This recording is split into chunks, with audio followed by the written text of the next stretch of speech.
Hello everyone, টেকুস Somen YouTube চ্যানেলে তোমাদের সকলকে স্বাগতম। আজকের ভিডিওতে আমি তোমাদেরকে দেখাবো যে যুব শক্তির ফর্ম ফিল আপ করতে কী কী আইডি প্রুফ লাগে, সব কিছু তোমাদেরকে এই ভিডিওর মাধ্যমে আমি দেখিয়ে দেবো। ভিডিওটা স্কিপ না করে পুরো ভিডিওটা দেখতে থাকো। ভিডিওটা ভালো লাগলে অবশ্যই একটা লাইক শেয়ার কমেন্ট করতে ভুলো না। জানো চ্যানেলে যদি নতুন হয়ে থাকো চ্যানেলটা সাবস্ক্রাইব করে পাশে থাকো এবং পাশে থাকা বেল আইকনটা অবশ্যই অল করে দিও, যাতে নতুন নতুন ভিডিও চ্যানেলের নোটিফিকেশান সবার প্রথমে তোমাদের কাছে চলে যায়। তো চলো বেশি দেরি না করে আজকে ভিডিওটা শুরু করা যায়। তো তার জন্য আমার দিকে কোথায় চলে যেতে হবে, ক্রোম ব্রাউজারটা ওপেন করে নেবে। ওপেন করে নেওয়ার পর এরকম একটা ইন্টারফেস চলে আসবে। তো এখান থেকে তোমরা সার্চ বারটা যে আছে, সার্চ বারে ক্লিক করবে যুব শক্তি।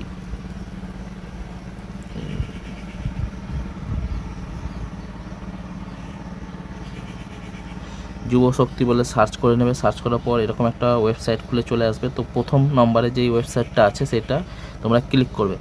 ক্লিক করার পর এরকম একটা ইন্টারফেস চলে আসবে, দেখতে পাচ্ছ বাংলা যুব শক্তি, আমাদের department of youth service supports government of West Bengal, আমাদের দেখতেই পাচ্ছ এরকম চলে আসবে। তো এখান থেকে আমরা একটু নিচের দিকে স্ক্রল করে চলে যাব যে অ্যাপ্লিকেশান স্ট্যাটাস যেটা লেখা আছে, দেখো অ্যাপ্লিকেশান স্ট্যাটাস। তো অ্যাপ্লিকেশান স্ট্যাটাসে ক্লিক করবে। ক্লিক করার পর কয়েক সেকেন্ড ওয়েট করার পর এরকম একটা পেজ খুলে চলে আসবে। তো এখানে প্রথমেই লেখা আছে, দেখতে পাচ্ছ মাধ্যমিক সার্টিফিকেট তোমার অনিবার্য লাগবে। 2 নম্বরে মাধ্যমিক মার্কশিট, দেখতে পাচ্ছ এখানে মাধ্যমিক মার্কশিট, অ্যাডমিট কার্ড, মাধ্যমিক মার্কশিট, তারপরে লাগছে তোমার কপি অফ আধার কার্ড। সবাইয়ের সাইজটা কিন্তু এখানে দেখতে পাচ্ছ লেখা আছে 300 কেবির মধ্যে থাকা চাই। তারপরে নিচেরটা লেখা আছে কপি অফ ভোটার কার্ড লাগছে। তারপরে ফার্স্ট পেজ অফ পাসবুক, মানে তোমাদের ব্যাঙ্ক অ্যাকাউন্টের যে প্রথম পেজটা আছে সেই প্রথম পেজটার ফটো। তারপরে এখানে লেখা আছে copy of SC OBC certificate, এইটাও লাগবে। তারপরে লাগবে রিসেন্ট পাসপোর্ট সাইজ ফটো একটা, রিসেন্ট মানে তৎকাল যে পাসপোর্ট সাইজ ফটো তোমরা বানাও সেই পাসপোর্ট সাইজ ফটো তৎকাল মানে নতুন ফটো লাগবে। ইমেজ সাইজ লাগছে 50 KB। তারপরে তোমাদের অ্যাপ্লিকেশানের সিগনেচার একটা লাগবে।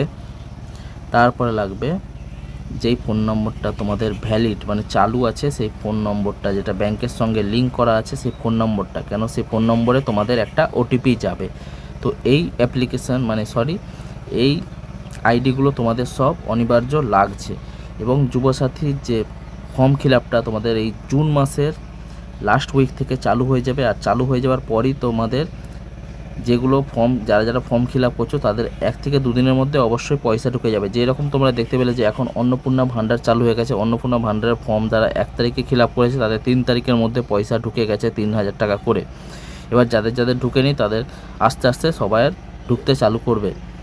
এই রকমভাবেই তোমরা যুবসাথীরও পয়সা তোমরা 1 থেকে 2 দিনের মধ্যে পেয়ে যাবে, যারা ফর্ম ফিল আপ করছো জুন মাসের লাস্ট উইক থেকে। তো এই ছিল আজকের ভিডিওতে। তো আজকের ভিডিওটা তোমাদের কেমন লাগলো, ভিডিওটা ভালো লাগলে অবশ্যই একটা লাইক শেয়ার কমেন্ট করতে ভুলো না। জানো চ্যানেলে যদি নতুন হয়ে থাকো চ্যানেলটা সাবস্ক্রাইব করে পাশে দেখো এবং পাশে থাকা বেল আইকনটা অবশ্যই অল করে দিও, যাতে নতুন নতুন ভিডিও চ্যানেলের নোটিফিকেশান সবার প্রথমে তোমাদের কাছে চলে যায়।